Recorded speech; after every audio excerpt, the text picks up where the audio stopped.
Hello students. तो सभी बच्चे ये कह रहे हैं कि मैथ्स का पेपर जो अभी इस साल आया है 2025 बोर्ड एग्जामिनेशन में, कोई बच्चे कह रहे हैं कि उसे ये पेपर बड़ा लेंदी था, कोई बच्चा कह रहा है कि बड़ा डिफिकल्ट लेवल क्वेश्चन पेपर था। तो इस सबके पीछे का जो रीजन है, या तो फिर क्यों आप बच्चों को ये सारा पेपर जो डिफिकल्ट या लेंदी लगा है, ओके, मैक्सिमम स्टूडेंट यही कह रहे थे कि पेपर जो आया बड़ा डिफिकल्ट आया। सेट 1 सेट 3 सबसे ज्यादा डिफिकल्ट लगा बच्चों को, ओके।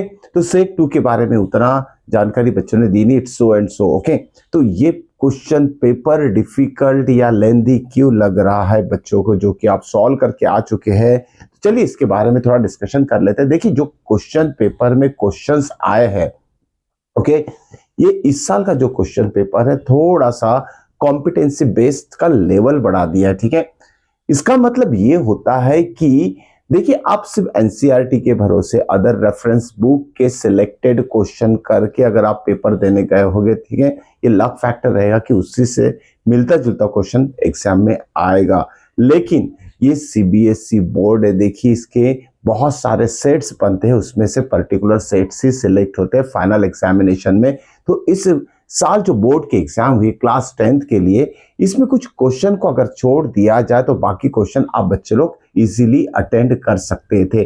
देखिए क्यों इजीली अटेंड कर सकते थे, अगर आप बच्चों ने बहुत अच्छी तरीके से पूरा ध्यान देके, पहले तो एनसीईआरटी अगर आपने पूरा थॉरोली कर लिया होता, ठीक है, कर भी लिया है आपने, लेकिन इसमें जो क्वेश्चन पूछे गए वो रिलेटेड टू एनसीईआरटी है। मोस्ट ऑफ क्वेश्चंस तो रिलेटेड टू एनसीईआरटी, लेकिन देखिए कुछ पर्टिकुलर क्वेश्चन एग्जैक्ट है, लेकिन बाकी क्वेश्चन का जो कॉन्सेप्ट है रिलेटेड टू एनसीईआरटी है। तो 95% क्वेश्चन यहाँ मैं काउंट करूंगा जो रिलेटेड टू एनसीईआरटी आए हैं, मतलब कॉन्सेप्ट बेस्ड क्वेश्चन आए। ध्यान में रखिएगा, अगर आपका कॉन्सेप्ट क्लियर नहीं था तो डिफिकल्ट लगेगा। देखिए, मैं अपने वीडियो में हर बार एक चीज मेंशन करता हूं कि क्वेश्चन को पूरी तरीके से समझ के पढ़िए और क्वेश्चन से रिलेटेड और क्या पॉसिबिलिटीज होती है, ये सारी चीजें आप बच्चों को समझना था, ओके। तो कोई बात नहीं, कोई दिक्कत नहीं है, आपकी एग्जाम हो चुकी है कंप्लीट। तो चलिए ऐसे क्वेश्चन हम डिस्कस करते हैं और कि जिसमें कि आप बच्चों को दिक्कत आई है। तो क्वेश्चन देखिए, अब एक एमसीक्यू का क्वेश्चन था, okay. It is set number, चलिए देखते सेट नंबर क्या था वो। It is 31-3, set number is 31-3। देखिए सेट की बात कर रहा हूं मैं, सेट नंबर 31-3। सभी बच्चों को देखना है कि किस लेवल के क्वेश्चन बोर्ड एग्जाम में पूछा है। मतलब आपका नॉलेज सिर्फ 10 तक सीमित नहीं होना चाहिए था। लेकिन इस क्वेश्चन के को लेके मैं भी थोड़ा बोर्ड, जो सीबीएसई बोर्ड है, थोड़ा सा मैं सोच सकता हूं कि नहीं, ये लेवल का क्वेश्चन बच्चों को नहीं देना चाहिए था। इसके पीछे का रीजन भी बता देता हूं मैं आपको। आपने 9th स्टैंडर्ड 10th स्टैंडर्ड में नंबर सिस्टम, रियल नंबर, ये चैप्टर पढ़ा है, ओके, पढ़ा है। आपने बार बार ये नंबर जो है √3, √5 हजारों बार देखा है, ठीक है, हजारों बार आपने ये दो नंबर आपकी आंखों के सामने से गए हैं, ठीक है। तो अब इस √3 की बात कर लेते हैं। √3 जो है क्लास 10 में सम एप्लीकेशन ऑफ ट्रिग्नोमेट्री में कुछ पर्टिकुलर क्वेश्चन में √3 की वैल्यू दी रहती है, ठीक है, पता है 1.73। ये √3 की वैल्यू तो बच्चों को पता है, ओके, √3 की वैल्यू तो बच्चों को पता है, लेकिन √5 की वैल्यू ना तो 9th स्टैंडर्ड में आप कभी बच्चों ने पढ़ी है, ना 10th स्टैंडर्ड में √5 की वैल्यू होती है। जैसे √3 की वैल्यू होती है, √2 की वैल्यू होती है, √5 की वैल्यू होती है, ध्यान में रखिएगा। तो √5 की वैल्यू आप बच्चों को पता ही नहीं, ओके। तो √5 की वैल्यू क्या होती है, 2.3 समथिंग होती है, ध्यान में रखिएगा, √5, ओके। यहाँ जिस बच्चे ने थोड़ा दिमाग लगा लिया होगा तो उसका आंसर आ गया होगा। तो क्वेश्चन क्या था देख ले, डिस्कस कर लेते हैं। Find the rational number between √3 and √5। √3 और √5 के बीच में रैशनल नंबर हमें पता करना था, और ऑप्शन क्या था इसमें, okay, positive integer, sorry positive integer नहीं, ओके। तो इसमें कुछ नंबर्स दिए थे, नंबर लिख लेता हूं मैं। तो नंबर क्या थे, 1.414238 7। देखिए इसमें से कोई भी नंबर रिपीट होते हुए नजर नहीं आ रहा है। नंबर 2 ऑप्शन था हमारे पास, 2.326 बार 6 रिपीट हो रहा है। नंबर 3 ऑप्शन था पाई, ओके। एंड नंबर 4 ऑप्शन क्या था, इट इज 1.85 7142। देखिए अब इसका आंसर निकालना था। ओके, तो थोड़ा ये सिलेबस से हटके ही था। क्यों? क्योंकि रूट 5 की वैल्यू अभी तक अपने बच्चों ने कभी पढ़ी, 99% बच्चों ने इस रूट 5 की वैल्यू नहीं पढ़ी होगी। थोड़ा सा ट्रिक अगर अप्लाई कर लेते आप तो इजीली आ जाता है। ठीक है, पहले रूट 5 को डिस्कस कर लेते। रूट 5 क्या होता है? रूट 4 + 1 होता है। ठीक है, इसको हम सेपरेट नहीं कर सकते, ध्यान में रखिएगा। लेकिन रूट 4 का आंसर हमें पता है 2, लेकिन ये जो है रूट 4 का आंसर है, रूट 5 मतलब 4 से ज्यादा बड़ा है, तो इसका आंसर भी 2 पॉइंट समथिंग आएगा। ध्यान में रखिएगा, 2 से बड़ा ही इसका आंसर आएगा। तो ये ट्रिक अप्लाई करना चाहिए था आपको बच्चों को। ठीक है, तो 2.3 और रूट 3 की वैल्यू क्या है? 1.73।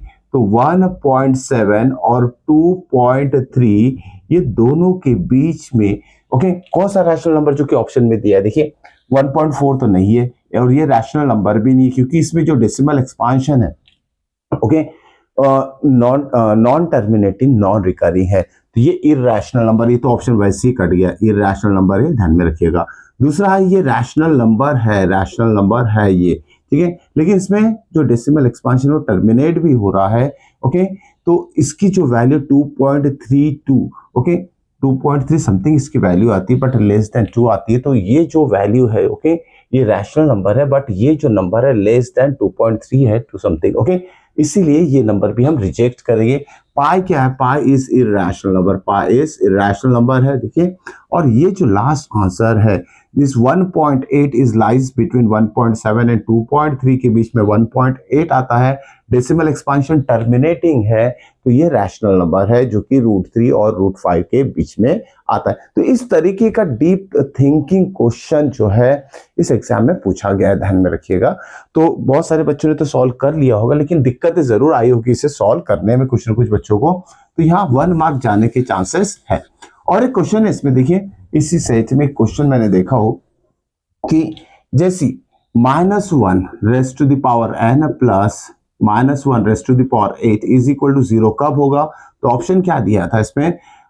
n then n is okay positive integer, okay, option number 2 is negative integer, okay, option number 3 is odd number and option number 4 is even number, even number. तो देखिए इसमें से 4 ऑप्शन में से क्या होगा? देखिए ये जो है अलग टाइप का क्वेश्चन है, ये भी आपका नॉलेज, आपकी एबिलिटी ओके आपकी थिंकिंग पावर, आपकी पढ़ाई किस लेवल तक आपने पढ़ा है, ये सब चीज मिला के ये क्वेश्चन पूछा गया। लेकिन क्वेश्चन बड़ा आसान है, ध्यान में रखिएगा। ओके, तो कैसे आसान है देख लेते हैं। कोई भी नेगेटिव नंबर का पावर, कोई भी नेगेटिव नंबर का पावर अगर इवन रहता है तो उसका आंसर पॉजिटिव आता है, ध्यान में रखिएगा।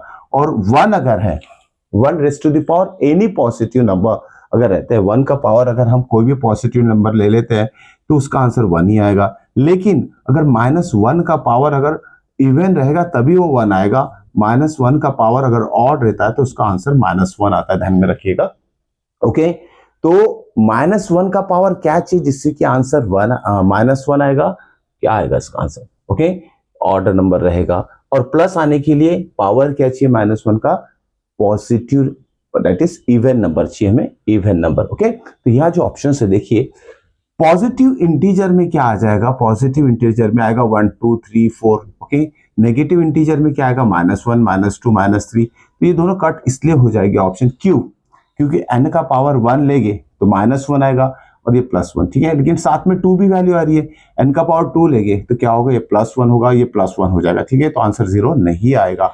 इसीलिए ये ऑड नंबर अगर लेते हैं n का पावर 2 1 3 5 समथिंग, तो सारे ऑड नंबर के लिए इसके आंसर कितना आएगा? फॉर ऑड नंबर इसका आंसर -1 ही आएगा, और यह already -1 raise to the power even number दिया तो इसका आंसर प्लस आएगा, और दोनों का एडिशन 0 हो जाएगा जो कि दिया ही। इसका ऑप्शन है ये। तो देखिए इस लेवल के क्वेश्चन आप बच्चों को आना चाहिए था। ओके, होप सो कि बहुत सारे बच्चों ने किया भी होगा इस तरीके के, इस लेवल पे सोच के। तो ठीक है, तो ये सारा एनालिसिस था कुछ पर्टिकुलर क्वेश्चंस को लेके, और बच्चों में बड़ी क्वेश्चंस थे कि ये बोर्ड एग्जामिनेशन डिफिकल्ट आया, तो मेरे हिसाब से कुछ particular number of question 3 to 4 अगर छोड़ दिया जाए तो overall question paper is good.